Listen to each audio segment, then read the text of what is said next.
প্রিয় ময়মনসিংহবাসী, আমরা জুলাই পদযাত্রায় নেমেছি কারণ আমরা আমাদের আকাঙ্ক্ষিত বাংলাদেশ এখনো পাইনি। আমরা কি পেয়েছি আমাদের আকাঙ্ক্ষিত বাংলাদেশ? আমরা পাইনি সে আমাদের আকাঙ্ক্ষিত বাংলাদেশ। কিন্তু ইনশাআল্লাহ আমরা বিশ্বাস করি, যদি ময়মনসিংহবাসী আমাদের পাশে থাকে, আমরা সেই দেশ অচিরেই বিনির্মাণ করতে পারবো।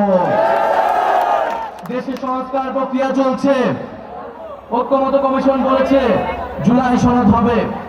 আমরাও বলেছি জুলাই সনদ হতেই হবে, এবং সেটা 5ই আগস্টের মধ্যে।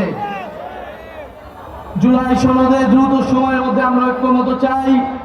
আমরা বলেছি নির্বাচন কমিশন সহ দুদক এবং যে পিএসসি, তার নিরপেক্ষ নিয়োগের জন্য সাংবিধানিক কমিটি তৈরি করতে হবে। বসুন্ধরা ডায়াপেন্ট এখন আরো উন্নত। এই hot air through top sheet দ্রুত শোষণ করে সোনামণিকে দেয় কোমল অনুভূতি। ফলে নিরপেক্ষ প্রশাসন আমরা প্রত্যাশা করব, নিরপেক্ষ পুলিশ, নিরপেক্ষ আদালত আমরা প্রত্যাশা করি। এই প্রাতিষ্ঠানিক সংস্কারগুলো আমাদের প্রয়োজন। ইনশাআল্লাহ আমরা 5ই আগস্টের মধ্যেই জুলাই সনদ এবং জুলাই ঘোষণাপত্র আদায় করতে পারবো। এবং 3রা আগস্ট আমরা ঢাকায় জড়ো হচ্ছি।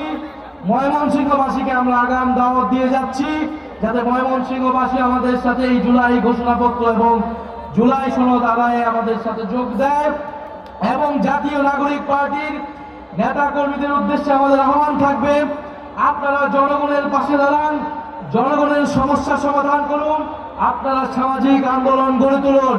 এই ময়মনসিংহবাসীর পক্ষে আপনারা আন্দোলন গড়ে তুলুন, দুর্নীতি, চাঁদাবাজ, সন্ত্রাসের বিরুদ্ধে সামাজিক আন্দোলন গড়ে তুলুন। যেভাবে গণ অভ্যুত্থানে আপনারা রাজপথে নেমে এসেছিলেন, ঠিক একইভাবে আপনারা সামাজিকভাবে প্রতিরোধ গড়ে তুলুন। ইনশাআল্লাহ ময়মনসিংহবাসীও আপনাদের সাথে এসে দাঁড়াবেন।